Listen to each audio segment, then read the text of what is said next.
Okay, and good morning, everyone. Welcome to Strategy, Tech, and Food. This is Jonathan Banks with you, and I have Dan Popovic from Click Chefs on the Oh, call with us today. Hey, Dan, how are you doing? good, good. Good morning, and then thanks for having me. Yeah, thanks for coming on. Yeah, this is the restaurant focused technology show where we talk with industry leading stakeholders and also with some of the restaurant operators that we've engaged with, not only in St. Paul, but and beyond there as well. This show is brought to you by the St. Paul Restaurant Resiliency Program. Once again, I'm Jonathan Banks, and in a few moments, we're going to get into the conversation with Dan and just discuss how their organization at Click Chefs is helping restaurants not only in St. Paul but across the country. But before we do that, there's just a couple notes of news I wanted to talk about. So first of all, Brian Ingram is back on in the news with news that they're opening up another restaurant in St. Paul. It's actually a concept that's going to be a tiki bar and supper club concept that's going to be across from Excel Energy Center. It's called Apostle. So that's a new restaurant that's coming from Brian Ingram, owner of Hope Breakfast Bar, and Apostle is going to be a really good restaurant to check out. So look for more news on that. And we also just wanted to talk a little bit more about what's happening in industry right now, especially around guests coming into restaurants and dining. So the data from Open Table is backing up, I think, what people have been feeling.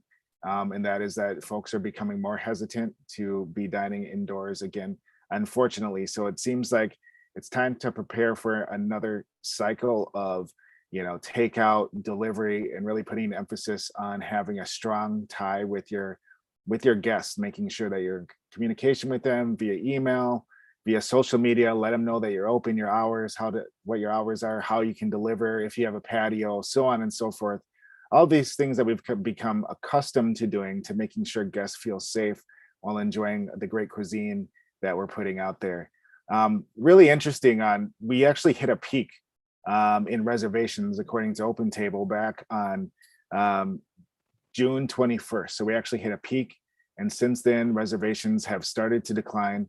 And, we're back below our numbers for 2019 in terms of reservations. And it looks like it's on a decline. So want to make sure that we're prepared to welcome guests into the restaurant in the way that they feel most comfortable, or to just make sure that they get fed in the way that they feel most comfortable as well. So just wanted to bring those tidbits of news out there. The St. Paul Restaurant Resiliency Program continues on.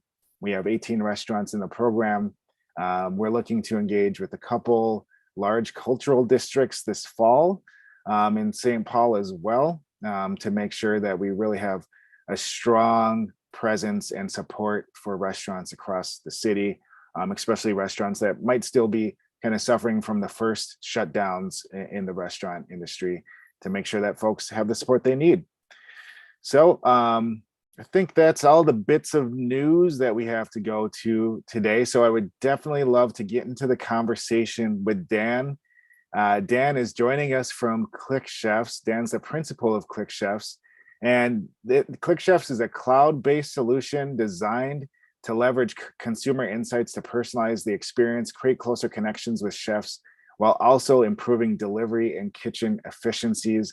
I always think of Click Chefs as a place that really understands prepared meals and how restaurants can leverage that as a way to support their revenue. And I think that's super important right now, but we're going to talk more about that.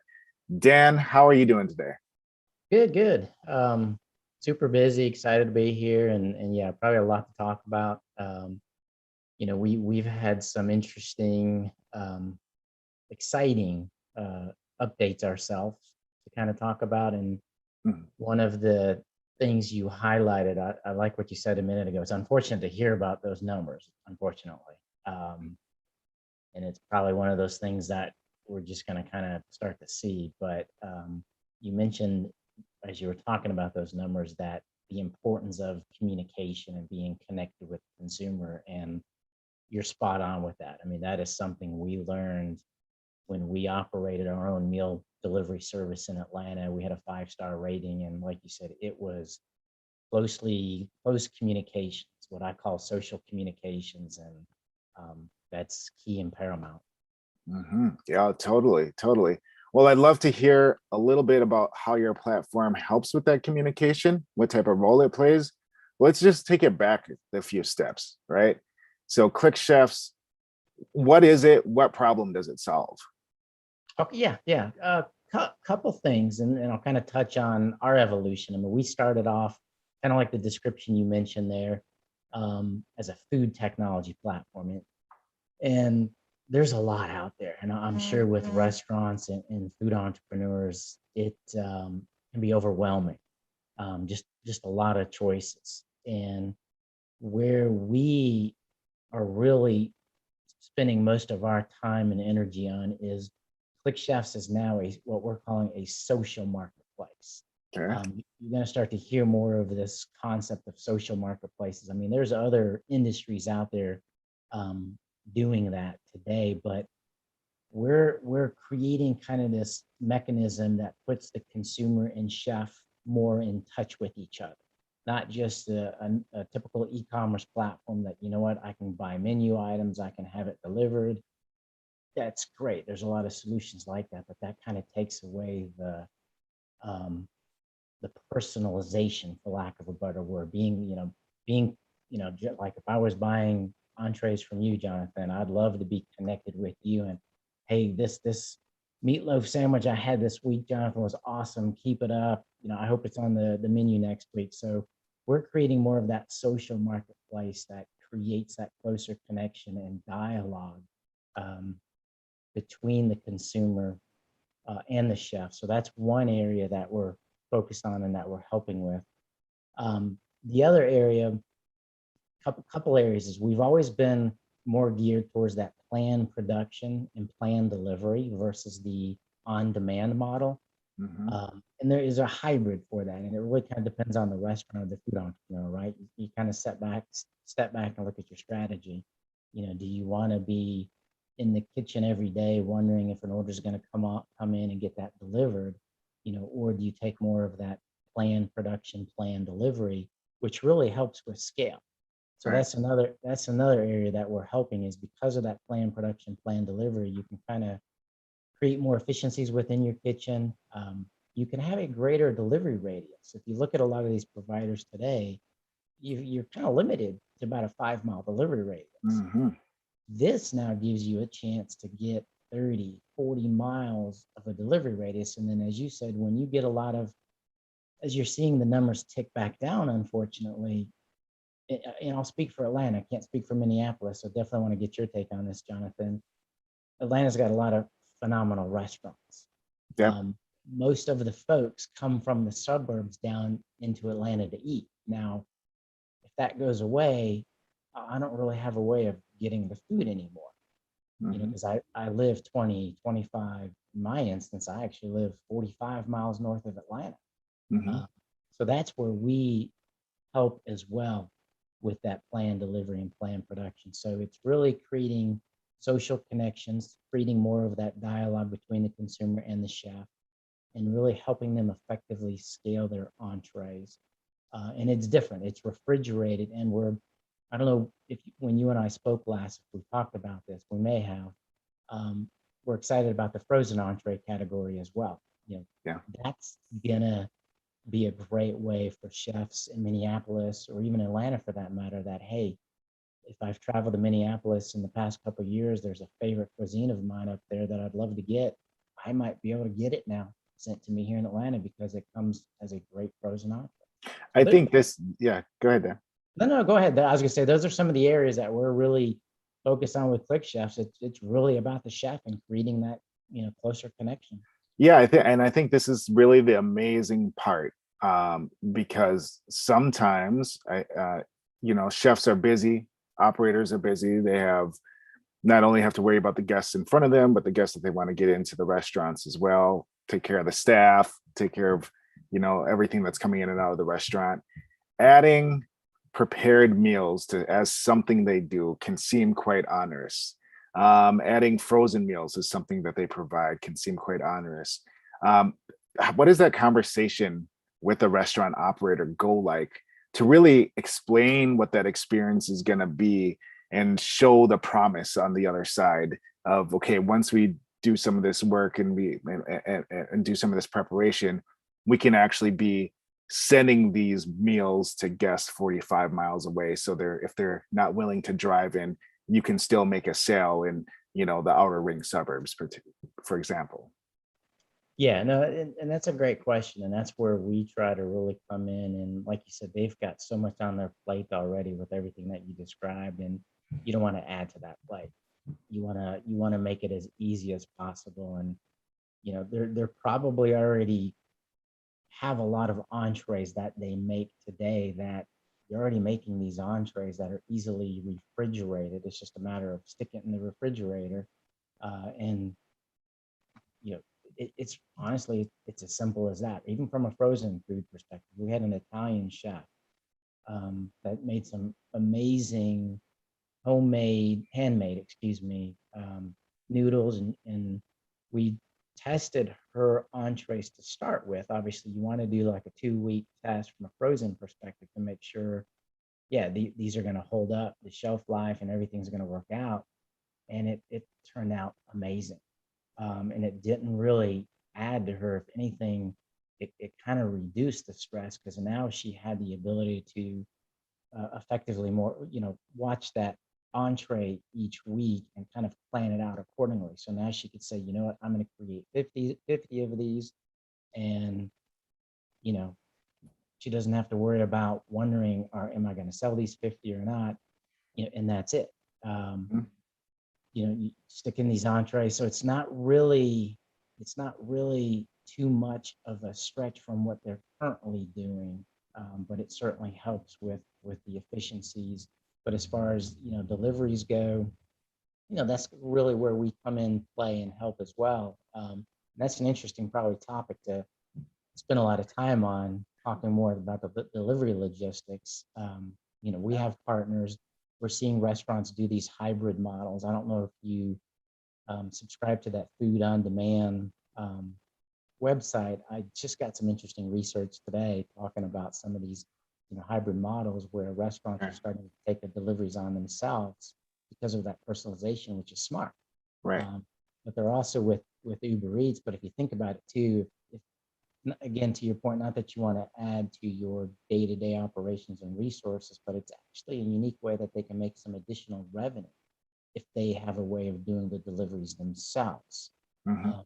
Because if you think about it, if you use one of these third-party delivery companies, and there's a botch up, that restaurant's gonna get hit pretty hard. Right. Delivery companies not, and we experience that quite a bit.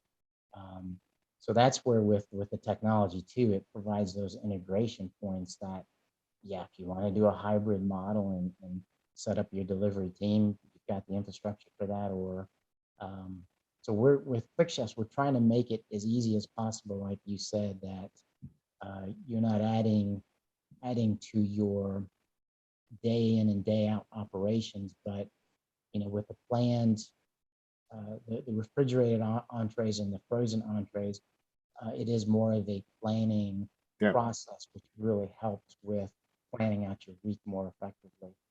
So it's a, you're just describing it as if it's a pretty low bar to get into having prepared meals and even frozen meals. Like, it's attainable for most chefs. Yeah. What are some things that you do as a company to really make sure that if a chef is open to this model or really seeking to say, here's another stream of revenue that we can have, especially while reservations are starting to dwindle, what are maybe like the first 3 steps that you walk them through to get them on board? One, just really spending some time just understanding their entree, right, Sure. and specialty, and just kind of walking through that. And like you said, most of the time, most of the entrees do quite well from a refrigerated perspective. So that's kind of the key is walking through that with them first. And is that a consultant from ClickChefs that comes in, or do they, what is that conversation like? Yeah, we have it's not really, and there's no cost, which is a neat thing about it. We Yeah, have great. what I call an onboarding specialist. She's Okay. got a great background in restaurants and food.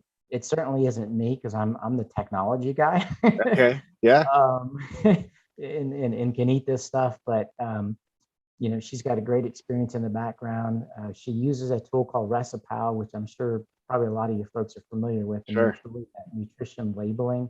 Um, and we have our chef who did previously the prepared meal delivery service that we lean on as well. But yeah, it's just a matter of us, doing a call like we're kind of doing right now, and just really learning about, the entree, and then, just kind of talking about, again, it's not really, like you said, it's very low barrier to entry. You're cooking these entrees already, and really the difference is, all right, let's stick it in the refrigerator.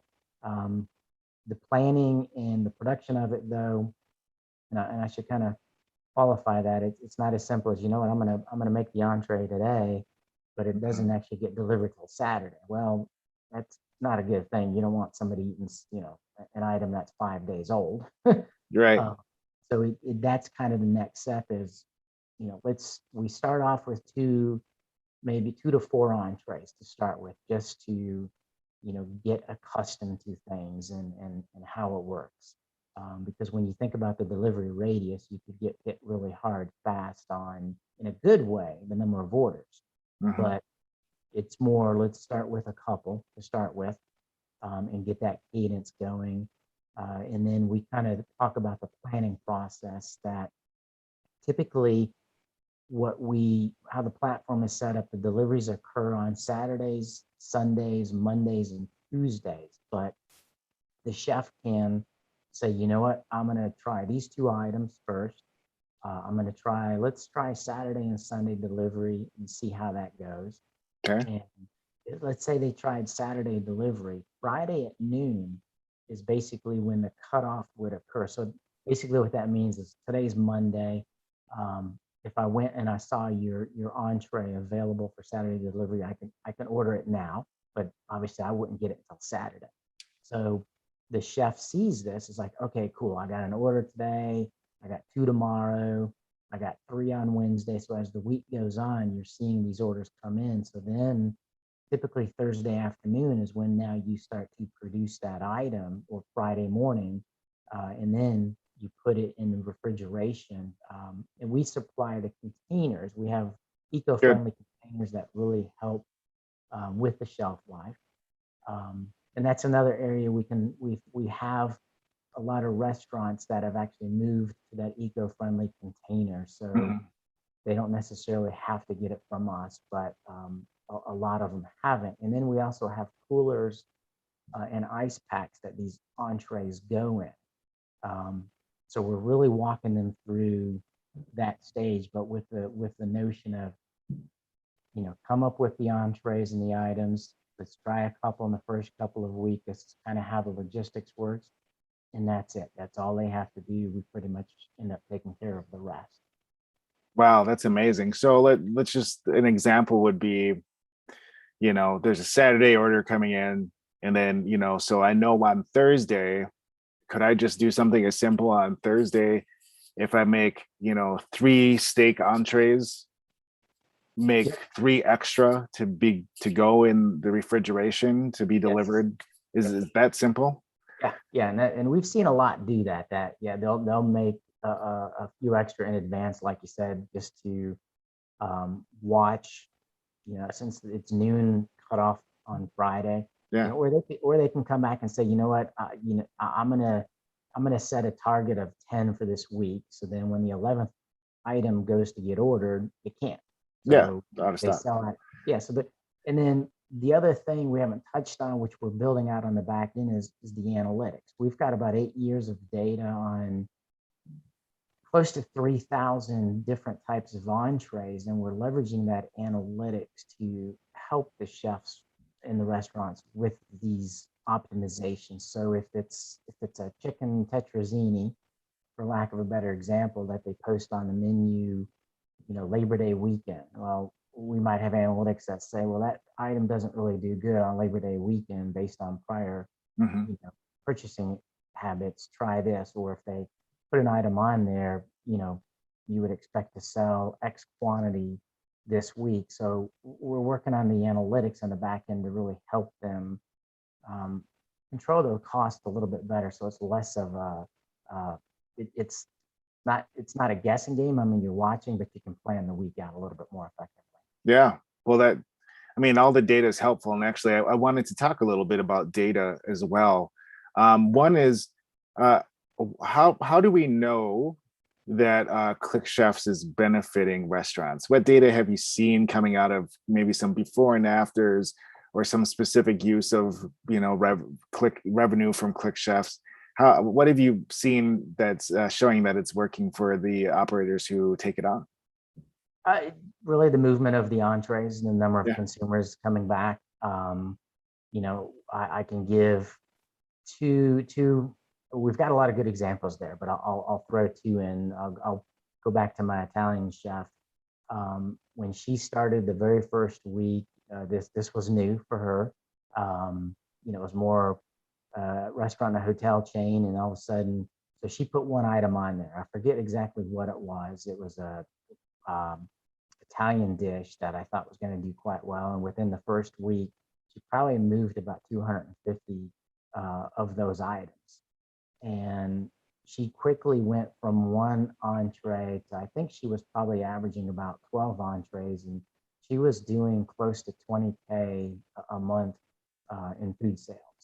Well, Um, she literally got to that pace probably within about 60 days.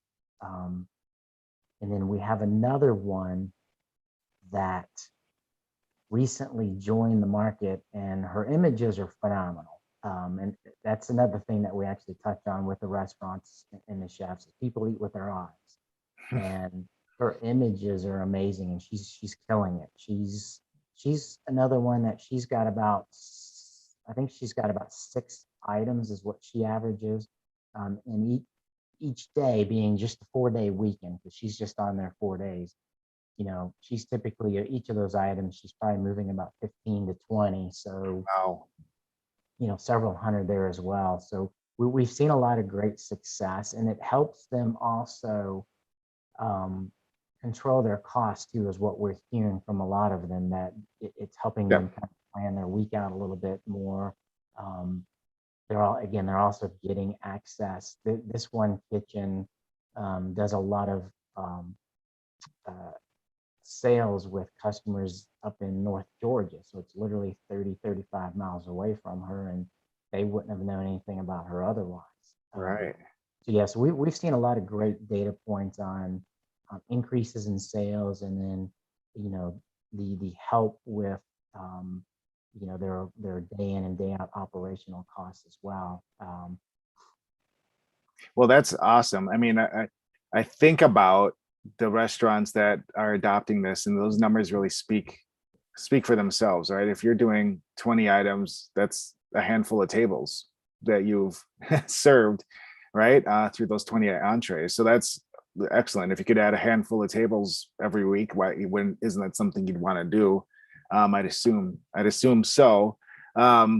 Let's talk a little bit about how folks can get a hold of you, get a hold of ClickChefs. I would love to make sure that more people know about this option and that it's available for them to implement at their restaurant. Where do they get started, Dan? Uh, Email me directly, dan@clickchefs.com.